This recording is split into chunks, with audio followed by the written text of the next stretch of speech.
반갑습니다. 저는 원래 본업이 PD인데요.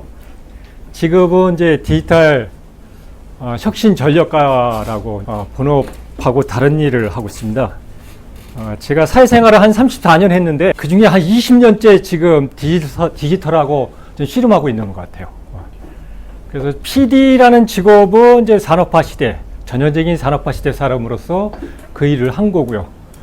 그 뒤로는 이제 디지털 혁신 전략가를 했는데 이 디지털 쪽에 일을 하다 보면은 용어들이 일단 많이 헷갈립니다. 이게 원래 미국 실리콘밸리에서 시작을 해서 언어 쓰다 보니까 이걸 한글로 번역하다 보니까 마땅한 단어들이 연결이 안 되더라고요. 그래서 사실은 제가 책을 쓴 것도 그런 문제들 정확히 본질을 이해하고 그 원칙을 알아야 이렇게 변화가 많은 세상에 제대로 방향을 잡고 대응을 하겠다.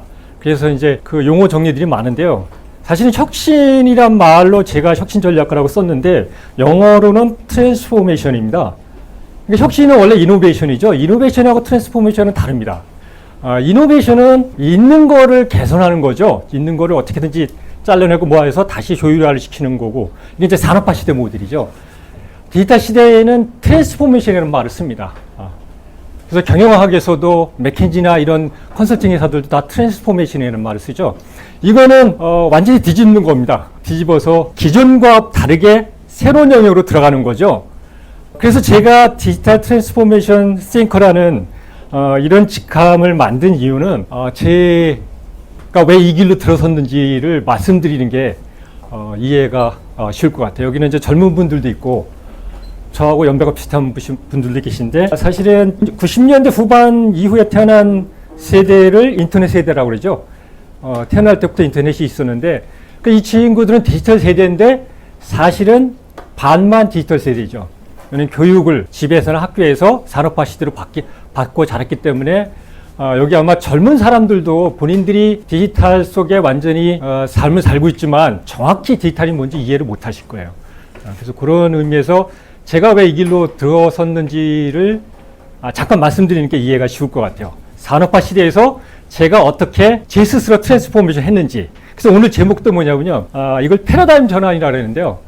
인류가 패러다임 전환을 2번을 했죠. 이번에 그 2번째 하는 건데 첫 번째가 대규모 패러다임 전환이 산업혁명이죠. 18세기. 그때 패러다임 전환이 일어난 거는 사실 기술에 의한 건데 그 기술이 뭐냐면 산업혁명은 기계가 스스로 에너지를 만드는 겁니다. 그 이전 2000년 역사는 기계가 에너지를 만들지만 그 에너지를 스스로 만들고 스스로 움직이지를 못했거든요. 산업혁명은 스스로 에너지를 만들고 움직임으로써 인간하고 격리가 됐죠. 그러면서 그때부터 인간이 기계의 보조적인 역할을 하면서 우리의 삶의 형식을 완전히 바꿨죠. 그런데 이제 디지털 말씀드리면 그 기계가 스스로 에너지를 만들어서 움직이는 것뿐만 아니라 스스로 생각하는 겁니다. 그러니까 산업혁명은 하드웨어 혁명이고 디지털은 소프트웨어 혁명이라고 이해를 하시면 됩니다. 이렇게 패러다임이 바뀌는 거를 뭐라고 얘기하는 거냐면 생각하는 방식과 행동하는 유형이 바뀐다 그러세요. 그래서 생각하는 방식을 바꿔야 되는데 안 바꾸죠. 그거 정말 어렵죠. 제가 20년 동안 한 일이 그거였거든요. 전통 미디어 기업에서 근무하면서 20년 동안 그걸 바꾸려고 했는데 정말 안 바뀝니다. 지금도 못 바꿨습니다. 그래서 제가 겪어온 일을 잠깐 들으시면은 왜 인간이 바뀌기 어려운지 또 어떻게 하면 그걸 바꿀 수 있는지 또 개인들한테는 그게 어떤 의미인지 이거를 좀 조금이나마 이해가 될 수 있을 것 같아요. 저는 원래는 예능 PD입니다. 그런 예능 프로를 하다가 2001년에 우연히 연수를 가게 됐습니다. 그게 이제 잘못 가서 밴쿠버에 있는 필름스쿨에 디지털 학과를 갔죠. 거기 가서 코딩을 배우고 웹 디자인하는 걸 배우고 또 이런 디지털로 콘텐츠를 만드는 걸 배우면서 이 새로운 세계를 처음 접했죠.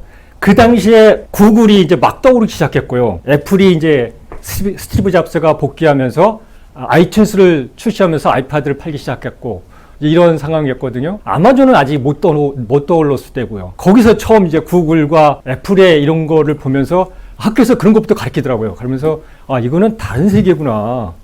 저희들 이제 PD들이 편집할 때는 이 아날로그 조고 셔틀이라고요. 포워드 패스트리까지 돌려갖고 막 맞춰갖고 그거를 막 편집했는데 왼손에 자판과 오른손에 마우스를 들고 이 움직이는 세계는 이게 2차원에서 3차원에서 이동하는 거더라고요. 그래서 그때부터 이 신세계에 대해서 제가 관심을 갖기 시작했어요. 그래서 1년 동안 공부를 하고, 매일 밤새 공부를 하고, 그 코딩이라는 걸 통해서, 이게 이진법을 의미하는 가상현실이 이렇게 현실로 표현되는구나, 이런 걸 느끼고 한국에 들어왔는데, 한국은 이미 네이버가 떠오르기 시작하면서 신문사가 망하기 시작했고요. 그 당시 네이버가 98년에 나왔으니까요. 2001년 그때는 이미 신문사들이 막 망하기 시작했고요. 저하고 같이 많이 일했던 음반 제작사들, 매니저들은 CD를 팔아서 먹고 살았는데 그게 MP3가 나오면서 망하기 시작한 거예요. CD 시장이 사실은 음악 시장의 첫 번째가 디지털화 첫 번째가 CD죠. 테이프에서 음반에서 디지털로 그거를 저장을 했죠. 그래서 CD 시장이 나오면서 음악 시장이 대한민국이 한 10배 커졌어요. 그 전에 밤무대 시장에서 CD 시장으로 넘어가면서 한 5천억 시장까지 커졌으니까요. 그런데 그 MP3가 나오면서 한 번에 무너지는 거예요.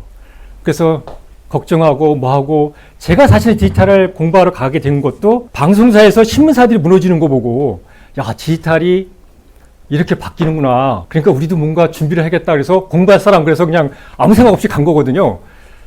20년 전이니까 그래서 운이 좋았죠, 저한테는. 저는 지금 제 세대 중에 대한민국에서 가장 운이 좋은 사람이라고 했는데요. 그때 그 기회를 맞았기 때문에 저는 개인이 트랜스포메이션이 된 거예요. 혁신이 된 건데 다른 사람들은 안 됐죠. 근데 그 당시에 저를 연수를 보내준 수억 원을 들여서 저를 연수를 보내준 회사가 제가 들어와서 한번 바뀔 줄 알았어요. 그때부터 20년 동안 그 작업을 하는데 정말 안 바뀌더라고요. 왜 그럴까? 왜 그럴까 그랬어요. 왜 그럴까 고민했더니 변해야 된다는 거 알아요. 20년째 변해야 된다고. 아마 여기 계시는 신생기업 떼놓고는 대부분의 전통기업에 계시는 분들은 다 그럴 거예요. 지금도 매일매일 뭐 경영자부터 밑에까지 다 변해야 된다고, 위기라고 얘기를 하는데 실질적으로 안 변하죠. 그래서 그 작업을 연구하기 시작한 게 상당히 오래됐어요. 오래되고, 제가 그동안 걱정을 많이 했던 거는 이 작업을 안 하더라고요. 교수님들도 안 하시고 뭐 전문가들도 안 하시고 기술 현상만 공부를 했지, 이게 왜 이렇게 바뀌고 어떻게 이렇게 되고 이런 것들을 공부를 안 하더라고요. 그래서 저는 그 못하는 영어를, 제가 영어를 어학이 실력이 없거든요. 그 못하는 영어로 실리콘밸리 애들이 노는 걸 매일 그걸 뒤져서 보고 원서로, 그러면서 거기에 나오는 자산가들의 책들도 보면서 정립을 해가기 시작하면서 원칙을 만들기 시작했죠. 그래서 사실은 공부를 많이 했습니다. 물리학도 공부를 했고요. 네트워크 이론부터 시작해서 복잡하게 이런 왜 인터넷 네트워크가 이렇게 우리를 패러다임 전환시키나 이런 걸 공부하기 위해서 그런 물리학도 공부를 하기 시작했고요. 거기다 나중에 경영학, 교육학까지 다 공부를 했습니다. 교육을 바꿔야 되고 이런 게서. 그래서 경영학 같은 경우도 대한민국에서 대부분 경영 컨설턴트나 경영학 하시는 분들은 마이클 푸터가 거의 대부죠. 아직도 그러더라고요. 제가 이렇게 몇 번 공부하는 모임 가보면은. 근데 경영학은 미국에서는 이미 2010년부터 완전히 바뀌었습니다. 그 대부가 이제 아시는 분들 있겠지만, 지난주에 돌아가신 클레이튼 크리스텐슨 교수가 하버드 경영대학원의 거의 선두주자죠. 그 2009년에 이노베이터 딜레마라고 해갖고요. 혁신자의 딜레마라고 해갖고, 거기서 디스럽션, 붕괴, 파괴적 붕괴에 대한 이론을 처음 제시를 했고요. 그 이후로 실리콘밸리부터 시작해서 전통 기업들도 이 사람의 이론을 따라서 발전시켜 오기 시작했죠. 경영자들도 이제 인텔 CEO라든가 스티브 잡스 같은 사람이 이 사람을 추종했고, 그래서 이제 제가 하는 작업은 그런 것들을 하면서 제 나름대로 이 한국에서 이 일들을 알려야 되잖아요. 이게 디지털 시대는 똑같은 원리가 모든 곳에 적용이 되지 않습니다. 소프트웨어 세상이기 때문에, 산업화 시대는 하드웨어 세상이기 때문에 정확성이죠. 그래서 하나의 원칙이 하나에 적용이 돼요. 그래서 기업 비밀이라는 게 있죠. 그래서 전략을 짜면 남 회사에 안 알려줘요. 그러니까 저희 방송국 다니는 사람들은 KBS에서 전략을 짜면 MBC한테 안 알려주죠. 지금은 다 공개해도 됩니다. 왜냐면요, 그 회사의 역량과 구성원의 성향, 그리고 뭐 역사, 이런 거, 또 거기에 소비자의 성향 이런 거에 따라서 적용이 다 달라져요. 그래서 그 원칙들을 이제 한국에 적용하는 일들을 하기 시작했죠. 그래서 뽑은 게 이겁니다. 이게 왜 우리 삶을 이렇게 바꿀까를 생각하니까 권력에 하용하더라고요. 지금 정치부터 모든 비즈니스 하는데도 이 부분에 적응을 못하고 있죠. 권력의 하용화, 보통 보편화라고 그러는데, 이거는 산업혁명부터 오기 시작했죠. 그것도 기술로 만들었는데, 산업혁명은 사실은 기계죠. 자동화 기계가 나온 건데 산업혁명이 일어남으로써 우리 인간이 겪은 첫 번째 패러다임 전환이 뭐냐면요. 권력의 하향화예요. 그 전까지는요. 돈을 번다는 거는요. 여기 계셨으면 양반 가문의 자제가 아니면 돈을 못 봅니다. 그죠? 산업혁명이 처음으로 일반인도 돈을 벌게 해줬어요. 경제 권력이 생긴 거죠. 경제 권력이 생기니까 거기서부터 제도가 바뀌기 시작했죠. 그래서 지금 현대 우리가 갖고 있는 정부 조직부터 회사 조직 모든 조직들이 거기에 맞춰서 지금 200년 동안 맞춰져 왔죠. 물론 그 산업혁명 기술 때문에 모든 게 이루어진 건 아니고 그 전부터 그런 기운이 있었죠. 문화 부흥 시기부터 시작해서 토마스 홉스의 리바이던이 16세기에 나왔으니까 산업혁명 17세기부터 시작했잖아요. 그 전부터 있었지만 그 전에 토마스 홉스가 리바이던을 쓸 때는 일반 대상 사람들이 권력을 갖는 게 아니라 그 전에 인류 역사는 교황을 중심으로 하는 종교가 권력을 가졌거든요. 종교가 권력을 가졌는데 그거를 그 밑에 양반 계층으로 간 거죠. 그러면서 이제 이 권력 투쟁이 많아지니까 그 권력 투쟁을 조정하기 위해서 국가라는 게 태어났고 그걸 리바이더니안 거문이라는 표현을 했죠. 그래서 지금 국가 체제는 그렇게 일반인들한테 권력이 보편화되고 그 권력이 보편화된 건 1970년대에 완성이 됐습니다. 얼마 안 돼요. 그래서 그 권력이 개인한테 가면은 뭐가 늘어나요? 갈등이 늘어나죠. 왜냐면 지적 충돌을 하니까요. 예전에는 양반과 하인밖에 없었는데 다 양반이니까요. 다 잘났잖아요. 그러니까 싸울 수밖에 없어요. 그래서 그걸 조종하는 역할을 위임 계약에서 국가에 맡겼고 국가는 그걸 조종하는 대가로 시스템을 만들어서 국민들을 통제할 수 있는 시스템이 지금의 국가죠. 그런데 디지털 혁명은 이 권력의 개인화를 완성시켰습니다. 권력은 어디서 나오나요? 권력은 부동산을 돈 보신 분, 부동산을 돈 보시는 대한민국의 부자의 90%는 부동산을 돈 벌었죠.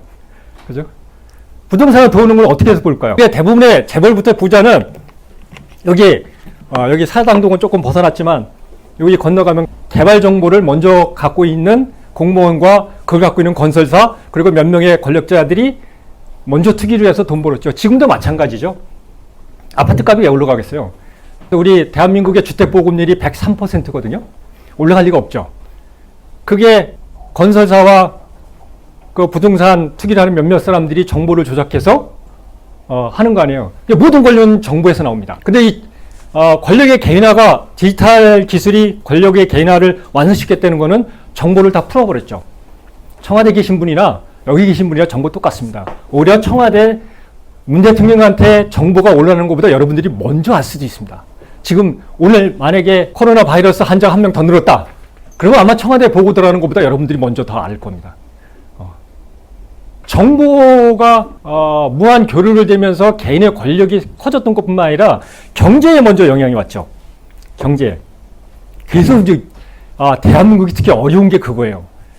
사실은 이런 문제를 근본적으로 알고 접근하지 않으면 갈등만 생기죠. 작년부터 최저임금, 여기 민주당 정권 들어오면서 최저임금 때문에 난리고 대부분의 사람들은 최저임금 때문에 장사가 안 되고 기업하기 어렵고 장사하기 어렵다 그러는데 여기도 그렇게 생각하시는 분도 있을 거예요. 그죠? 최저임금 때문에 어려우면 그 사업은 원래 안 되는 겁니다. 왜냐면 대한민국은요, 경제 규모가 몇인지 아세요? 작년에 11위로 떨어졌습니다. 원래 12위였는데, 캐나다가 12위로 올라가고 우리가 11위로 다시 늘어났거든요. 그게 이제, 미중 갈등하면서 우리가 약간 밀렸죠. 경제 10위 규모의 대국이면요, 대한민국 임금은요, 지금 절반밖에 안 돼요. 아마 경제 규모가 10위권이 있는 나라 중에서 대한민국이 임금 규모가 아마 70%도 안 될 거예요. 그죠? 규모가 올라가면 부자가 되면요, 돈을 더 많이 써야죠. 여러분도 연봉이 올라가는데 생활비를 더 적게 쓴다는 얘기가 똑같아요. 이런 모든 문제가 생겨버리거든요. 경제에 어려워진 거는요, 대한민국의 경제의 산업화 시대는 30-40%가 유통에서 왔습니다. 그죠? 그 얘기는 대한민국 국민들의 30-40%는 우리 아버지 세대들이죠. 아버지 세대들은 장사, 어떤 종류든지 여러 종류의 장사를 하면서 아들들을 대학까지 보내고 다 했죠. 그런데 장사는 어떤 걸로 이루어져요? 정보 독점이죠. 산지 정보부터 도매, 소매 이렇게 넘어가는 모든 유통 경로, 제품이 어디서 나오고 어디 있는지 이런 유통 경로에 대한 정보를 독점함으로써 장사를 해서 돈을 벌 수가 있죠. 그런데 그 정보가 공개되어 버렸잖아요. 그죠? 그리고 또 하나 있죠. 정보 교류가 활성화되면서 그 물류를 독점했던 게 물류가 어디로 가요? 오토바이 부대한테 갔죠. 오토바이 부대가 가능했던 거는 이게 정보잖아요. 모바일 하나만 쏴주면 오토바이는 날릴 사람이 얼마든지 나와요. 그러니까 모든 게 정보, 사실은 90년대부터 정보혁명이라고 그랬죠. 정보혁명의 의미가 그거예요. 권력을 풀어버리는 거예요. 그러면 이제 이게 정보를 풀어버리면은 말단 사원이나 사장이나 권력이 똑같거든요. 수평관계가 돼버려요. 학교, 대학들이 지금 왜 무형론이 나오냐면요. 예전에는 교수님과 학생의 권력 서열이 명확했죠. 학생들 사이에서도 권력이 뭘로 이루어져요? 성적으로 이루어지죠. 이게 없어진 거거든요.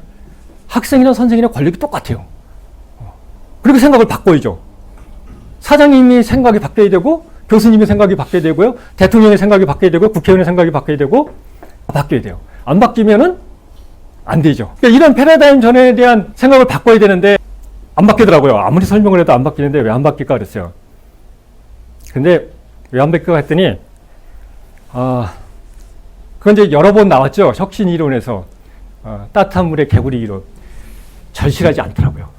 절실하면 바뀌더라고요. 근데 말은 하면서 안 바뀌어요. 그러니까 저희 방송국 사람들도 왜 안 바뀔까 했더니 방송국 사람들이 아직은 먹고 삽니다. 월급은 나오니까. 월급은 나오거든요. 월급이 한 번도 밀린 적이 없어요. 1년에 방송사마다 막 몇백억, 천억씩 적장을 하거든요. 이게 10년 됐어요. CJ만 가끔씩 흑자를 내고요. 모든 전통 방송사들이 다 적자입니다. 10년째. 적자가, 그러니까 심각한 거죠. 10년째 계속 적장을 하니까.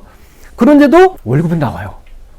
그러니까 바뀌어야지 했는데 안 바뀌더라고요. 그래서, 이게 왜 그런가 했더니, 그거는 우리만 그런 게 아니더라고요. 맥킨지도 경영 컨설팅을 디지털 트랜스포메이션, 디지털 변혁으로 모든 걸 맞추더라고요. 근데 거기에 리포트를 제가 거의 대부분 읽고 있는데, 그것도 이제 미국에서만, 본사에서만 나오는 게 아니라, 유럽, 아시아 이렇게 지역별로 다 나옵니다. 거기에 가장 많이 등장하는 것도 디지털 트랜스포메이션이에요. 그래서, 이 친구들도 안 바뀌는구나. 그러니까 인간이 원래 변화에 대해서 이 뇌 구조가 스트레스가 무지 쌓인대요. 이 스트레스를 바꾸려면은 절실하게 바꾸는데, 근데 이제 제가 하는 일은 그걸로 하는 게 아니라요. 절실해서 바뀌기를 기다리면은요, 이미 시기를 늦습니다. 이게 너무 빨리 변하기 때문에. 그래서 제가 하는 일은 절실하지 않은데도 사람들을 바꾸게 하는 거예요. 그래서 나온 게 성장이론이에요. 성장이론. 뭐냐면 디지털 시대 100세 시대가 됐죠? 지금은 웬만한 상가에 가면 다 90세 이상입니다. 그러니까 아프셔서 돌아가신 분 빼놓고는 대부분 90세가 넘거든요. 지난 연말에 앞으로 2020년을 내다보는 각종 보고서에 뭐가 또 나왔냐면요. 2020년대는 의학기술이 또 발달돼서요. 지금 IT, 디지털 기술이 제일 많이 들어가는 데가 의학이거든요. 이제 다른 부분에는 이미 거의 다 점령을 한 거예요.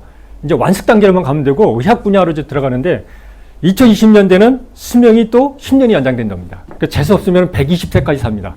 그래서 생각해 보세요. 저는 방송국에 다니니까 정년퇴임이 있거든요. 60세까지 다닙니다. 근데 요즘 60세 고용노동부에 가서요, 뭐 이렇게 신청하러 가서 정년퇴임했다 그러면 이렇게 쳐다봐요. 정년퇴임을 하셨어요? 그러니까 대개 50대 전후로 해서 다 옛날 평생 직장인들 다 그만두거든요.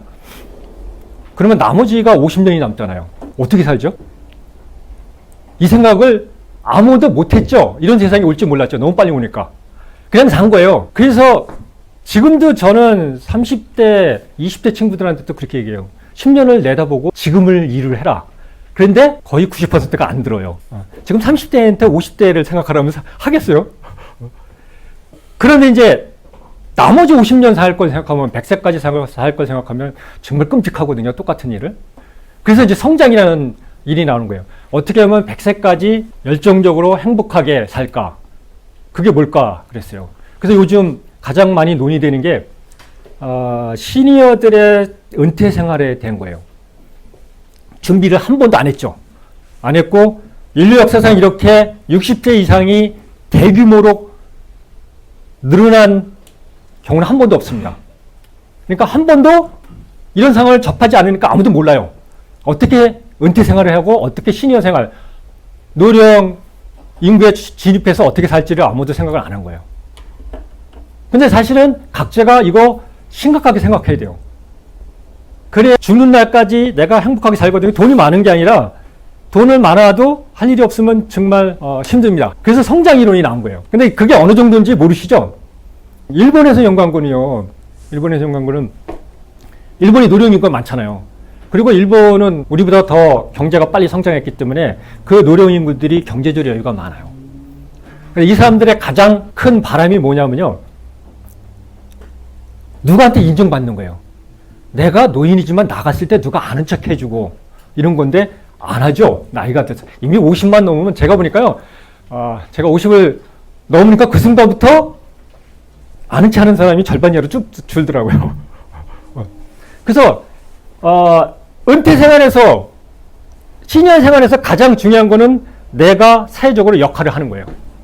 그죠? 역할을 하려면 그거는 어릴 때부터 그 능력을 키워야 돼요. 이미 내가 보기에는 50대부터 시작하면은 기회가 한 10분의 1로 줄는 것 같아요. 20대부터 준비를 해야 내가 100살까지 그 역할을 할 수 있을 것 같아요. 그래서 그게 간단히 정리하면은 왜 성장이냐면요. 지금 하는 일은 그대로 하는 거예요. 최선을 다해서 하는데 거기에 내가 이 일을 하면서 내일은 어떻게 될까, 모레는 어떻게 될까를 고민하는 거예요. 이 고민만 해줘도요, 오늘 한 일이 달라져요. 근데 되게 고민 안 하죠. 오늘 하기도 바빠 죽겠으니까. 그거를 이제 의미를 부여한다고 이제, 얘기가 좀 길어지고 복잡한데, 뭐 이렇게 의미를 부여하고 목적을 하고 뭐 이렇게 하는데 그런 거 다 따지지 않고, 어쨌든 나는 매일매일 성장한다. 뿐만 아니라 조직, 국가 운영, 모든 거에 영향을 미쳐요. 예를 들면 우리 회사가 내가 CEO인데 매년 9월부터 예산을 짜잖아요, 내년 거. 그 예산 짜는 게 작년하고 똑같으면 그 회사는 문제가 있는 거예요. 그죠? 그거는 이제 경영학에서는 이제 리소스 재배분, 디지털 경영에서는 리소스 재배분을 어떻게 하는가가 첫 번째 하도거든요. 그게 디스럽션, 파괴적 시장에서의 경영 행위의 첫 번째가 리소스의 재배분입니다. 그게 뭐냐면 작년하고 올해하고 똑같으면 안 돼요. 달라져야 돼요. 근데 대개는 80%가 똑같습니다. 왜냐면 지금 현장에서 돈이 들어오거든요. 우리들이 월급 나오니까 이게 안주하는 건 똑같거든요. 거의 80%의 회사들이 그러면서 조금씩 갑니다. 근데 이게 디지털 시대는 책을 읽어보면 아시지만 그냥 가는 게 아니라요. 임계점을 만나면 절벽으로 떨어집니다. 그냥 망합니다. 그래서 매일매일 달라지는 태도, 회사 생활을 하던 나의 개인이던 모든 거에서 어제보다 오늘은 내가 조금 다르고 내일은 오늘보다 조금 다르고 작년보다 올해는 약간 조금 다르고 그게 뭐든지 달라져야 된다는 거죠. 그거를 디지털 시대는 업그레이드라고 합니다. 디지털 시대의 업그레이드는 비즈니스 모델에서도 업그레이드가 안 되는 모델은 성공할 수가 없습니다. 이게 이제 복잡한 얘기로 들어가는데 그건 이제 업그레이드라고 이제 전문용어로 얘기하는데 매일매일 성장한다. 조금씩이라도 이런 개념을 갖고 그런데 이걸 하는데 가장 어려운 거는 마인드 전환이다. 이 생각을 어떻게 바꾸느냐. 그래서 패러다임 전환이라는 거거든요. 생각을 바꾸면 대한민국 사람들 금방 하는 것 같아요. 근데 생각을 안 바꾸더라고요. 그래서 나는 매일매일 조금씩 달라지겠다.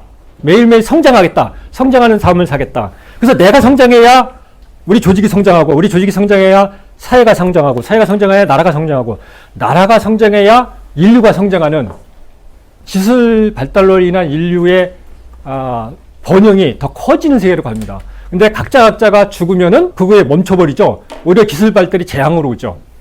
그러면은 이게 기업체 인력 관리부터 다 들어갑니다. 인력 관리는 비용을 아끼는 게 아니라요. 산업화 시대는 비용을 아끼는 거잖아요. 이익은 판매액에서 비용을 빼는 거니까 비용을 아끼기 제일 좋은 게 인력 관리거든요. 자동화해서 기계들이고 사람 빼내고. 그게 인력 관리 핵심이었는데 디지털 시대는 그렇게 비용 효율화 해봐야 그거 갖고는 망합니다. 디지털 시대에는 구성원 각자가 성장하게 만들어주고 그 성장하는 구성원이 많은 회사가 성장하는 겁니다. 그게 구글입니다. 구글의 인력 정책은 모두 그렇게 맞아 있어. 그래서 지금 디지털 기업 중에서 가장 탄탄하게 지수성을 갖고 미래성을 확보하고 가는 회사는 구글이 유일합니다. 페이스북도 잘 나가지만 거기는 지금 난관이 여러 개 부딪혀 있고요. 애플도 지금 하드웨어와 소프트웨어의 독점에서 오는 거를 어떻게 극복하는 여러 가지가 문제가 있지만 구글은 권력이 구성원들이 훨씬 셉니다. 그러니까 그렇게 시스템이 되니까 두 사람이 물러나도 더 성장하잖아요. 창업자가 둘이 작년에 물러났잖아요. 그리고 인도에서 온 순다라 피차이가 회장을 맡았어요. 그런데도 올 초에 넘어오자마자 1,000조 원을 넘은 트릴리언 달러 기업이 됐잖아요. 네 번째로. 그러니까 회사 인력 정책도 다 바뀌거든요. 이제 이런 것들은 이제 다른 기회에 얘기하고 오늘은 마인드를 바꿔서 내가 성장하는 삶, 우리 조직이 성장하는 삶 이렇게 생각을 바꿔서 이 디지털 세계를 피해갈 게 아니라 태풍이 몰려오면 태풍을 피하는 게 아니라 그거를 올라탈 생각을 하자. 그래서 우리 생각을 귀찮지만 바꾸자. 귀찮지만 바꾸자. 바꾸면 금방 됩니다. 저는 대한민국 망할 줄 알았어요. 5대 기업이 안 바뀌더라고요. 우리 미디어 기업 안 바뀌는 것뿐만 아니라 대한민국의 대부분의 전통 기업들이 안 바뀌더라고요. 삼성전자만 그 초추격자의 본능으로 대단하게 거기까지 갔는데 나머지 기업들은 안 바뀌더라고요. 그런데 작년부터 대한민국이 무지만이 바뀌기 시작했어요. 그죠? 난 현대자동차가 저렇게 바뀔 줄 몰랐어요. 이게 그리고 또 다 희한한 경우가 있더라고요. 이게 대한민국 운인가 봐요. 큰 기업들이 거의 동시에 3세 경영으로 넘어갔어요. 세대 기초가 자연스럽게 된 거죠. 현대자동차가요, 그동안 수소 자동차 갖고 계속 밀고 왔잖아요. 그래서 저는 테슬라, 미국 특파원을 할 때 테슬라 자동차 갔거든요. 이 전기 자동차의 혁신성에 대해서 벌써 느꼈잖아요. 근데 한국에서는 수소 자동차를 만든다고 저렇게 내연기관에 목을 매더라고요. 그래서 현대자동차는 망하겠구나 이렇게 생각했어요. 근데 정의선 회장이 들어오면서 내연기관의 임원들을 다 바꿨죠. 그러면서 순식간에 전기차로 바뀌었어요. 아마 현대자동차에서 지금 수소 자동차를 얘기하면 바로 잘릴 겁니다. 모든 게 전기자동차에 지금 집중되어 있어요. 이게 마인드 하나만 바꾸면요. 저렇게 망할 것 같은 회사가 금방 바뀌어지는구나 이런 거거든요. 지금 뭐 다 똑같죠. 다는 LG도 저 젊은 경영자가 오면서 완전히 드라이브를 걸고 있고요. 이렇거든요. 그래서 마인드만 바뀌면 대한민국은 저는 전 세계를 돌아다녔잖아요. 국민 역량이 전 세계 최고입니다. 거의 유태인하고 맞먹어요. 그래서 마인드만 바꾸면 대한민국은 다시 일어나서 세계 인류 번영에 대한민국이 기여할 수 있을 거다. 이렇게 확신합니다. 그래서 한번 해봅시다.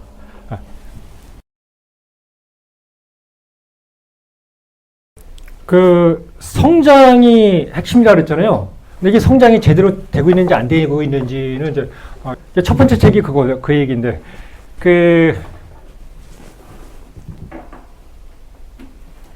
내가 목표를 정할 때요. 예전에는 우리가 대한민국 사람들이 그걸로 세계 경제 대국이 됐죠. 산업화 시대에. 우리는 경쟁을 위해서 살았죠. 그래서 내일의 행복을 위해서 지금의 행복을 다 죽여버렸죠. 그래서 애들을 키울 때도 대학 가면 다 돼. 대학 가면 다 됐거든요. 근데 디지털 시대는 대학 가니까 없어요. 그거 이제 트랜지션 어드밴티지, 일시적 우위 사회라고 그러거든요. 경영학에서 이런 새로운 용어들이 무지 나와요. 그러니까 내일을 위해서 오늘 희생하면 내일이 없습니다.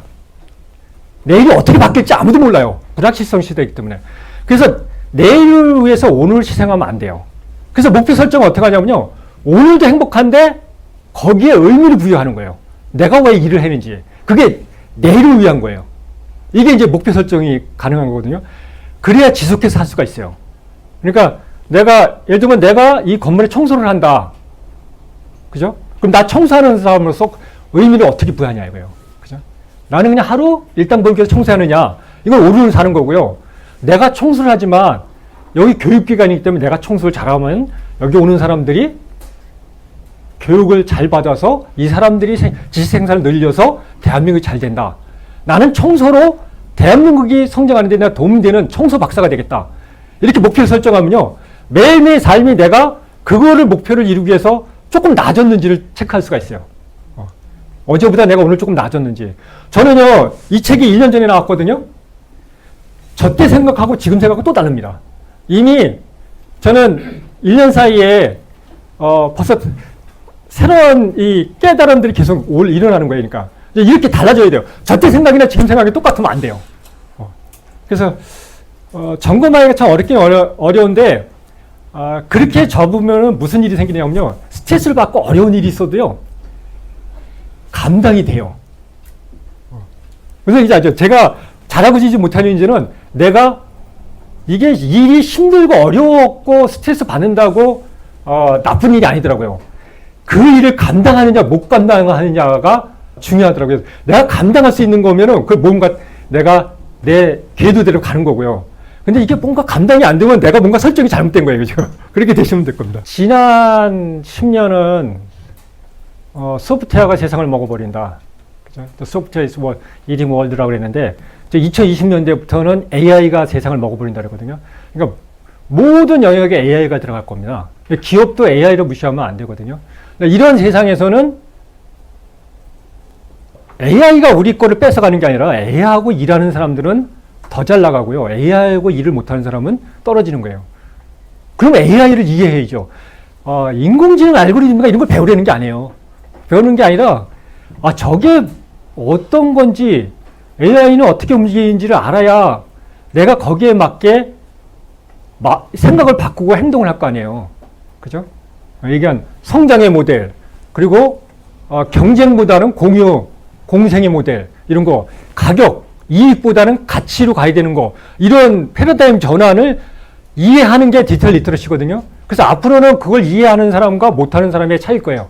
산업화 시대 때 학교 가서 공부를 하는 사람과 글을 쓸 줄 알고 활용할 줄 아는 사람과 못하는 사람의 차이가 나듯이 앞으로 이후는 디지털 리터러시, 그러니까 인공지능으로 대표되죠. 인공지능을 이해하는 사람과 못하는 사람의 삶의 질이 무지만이 차이 날 거예요. 사실 대한민국이 IT 강국이거든요. 이거는 이제 김대중 정부 때 큰 공헌을 세웠죠. 그리고 대한민국의 행정전선망은 세계 최고입니다. 이런 나라가 없거든요. 우린 기반이 튀어나온데 지금은 어디서 걸렸냐면요. 정부의 이제 책임도 있지만 사실은 이제 이명박 정부 때부터 그 부분을 소홀히 하긴 했죠. 원래 이명박 대통령 자체가 산업화 시대에 건물이 된 사람이라 클레이튼 크리스텐슨 교수의 핵심은 그 사람의 핵심은 그거예요. 승자의 저주예요. 그러니까 옛날에 이 잘 나간 사람이 있어 그거 못 벗어나요. KBS, MBC, SBS 방송국이 안 되는 것도 너무 독점적 권력을 누렸거든요. 그런데 이제 그 이명박 대통령도 산업화 시대에 벌써 36살에 대형 건설사의 사장이 되고 이 막강한 승자의 경험을 갖고 있기 때문에 거기서 못 벗어났죠. 그래서 사실은 그거는 이제 방향을 잘못 잡은 거고, 실제적인 문제는 돈의 문제예요. 대한민국이 돈 많습니다. 경제 규모가 세계 10위잖아요. 무지 많은데 그게 어디로 가 있겠어요? 다 부동산으로 가 있습니다. 주식으로도 안 가 있고요. 이런 디지털 벤처를 만드는 데로 투자가 되거든요. 미국이 제일 앞서가 있고요. 중국이 거의 쫓아가고 있어요. 미중 전쟁이 일어나는 거는 트럼프가 성격이 이상해서 그런 게 아니에요. 중국이 거의 미국을 70%까지 쫓아갔어요. 그러니까 미국 애들이 봤을 때 겁나는 거예요. 저거 놔뒀다가는 워낙 대국에다가 우리를 넘겠다 그래서 지금부터 견제하는 거고요. 일본이 저렇게 안 되는 이유는요. 아베가 우리를 갖고 난리치겠어요. 그러니까 역으로 해석하면 돼요. 대한민국이 그만큼 막강해졌다는 거예요. 배 아픈 거예요. 근데 끔찍 않잖아요. 아베가 저렇게 했으면요. 한 10년 전이었으면 대한민국 휘청휘청 했습니다. 아베가 그 중단 조치했을 때 보수 언론들은 다 뭐라 그랬어요? 대한민국 경제 망했다 그랬잖아요. 안 망하잖아요. 그러니까 저렇게 한다는 건 그 본인들이 열등시기 때는 거예요. 그런데 우리가 이렇게 돈이 많은데 미국이나 중국도요. 그게 무지 잘 돼요. 돈이 부동산으로 가는 게 아니라요. 중국에는 지금 젊은 애들 웬만한 벤처기업 CEO들이 다 30대예요. 얘들한테 돈이 가는 거예요. 그러니까 대한민국은 돈 많은 사람들이 다 부동산으로 들어가는 거예요. 아니면 해외로 나가거나. 그러니까 IT 벤처를 만들어도요. 이 젊은 사람들 그걸 해본 사람도 있을 거예요. 돈 얻을 데가 없어요. 벤처는요. 무조건 투자 문제예요. 실리콘밸리도 마찬가지예요. 아이디어가 좋아서 성공하는 게 아니라 1차 펀딩을 받느냐. 1차 펀딩을 받아야 스타트가 돼요. 그리고 2년, 3년 후에 2차 펀딩을 받느냐에 따라서 이게 올라가요. 적어도 4차 펀딩까지 받아야 그 산업이, 그 벤처가 시장에서 자리를 잡아요. 근데 대한민국 1차 펀딩 받기도 어려워요. 2차 펀딩에 성공한 지는 내가 보기에 주위에 제가 이제 조그만 기업들 컨설팅을 많이 하거든요. 2차 펀딩 받는 거는 10%도 안 되는 것 같아요. 돈이 없어요. 돈 투자한 사람들도요. 1차 펀딩하고 2년 후에 왜 적자냐 그래요. IT가 지금 흑자를 내려면요. 페이스북도요. 10년이 넘게 걸렸고요. 구글도 10년이 넘게 걸렸어요. 지금도 우버는 아직도 적자예요. 기업 공개를 했지만 아직도 적자예요. 에어비앤비 조금 흑자 내기 시작했어요. 그걸 2년 투자하고 나서 왜 적자냐? 이게 주위에 여기 강남의 벤처 CEO들 젊은 CEO들 만나보면 맨날 올해 걱정이에요. 다른 거 다 필요 없고요. 경영수지 맞춰야 돼 그래요. 투자 받은 거 돌려줘야 되니까. 그러니까 사실은 부동산 지금 규제하고 있잖아요. 잘한다고 박수 쳐줘야 돼요. 그거를 막 그냥 보수 신문부터 시작해서 부동산 정책 잘못됐다 그러면은 대한민국 안 바뀝니다. 거기 있는 돈을 이쪽으로 돌려야 돼요. 그러면 살아납니다.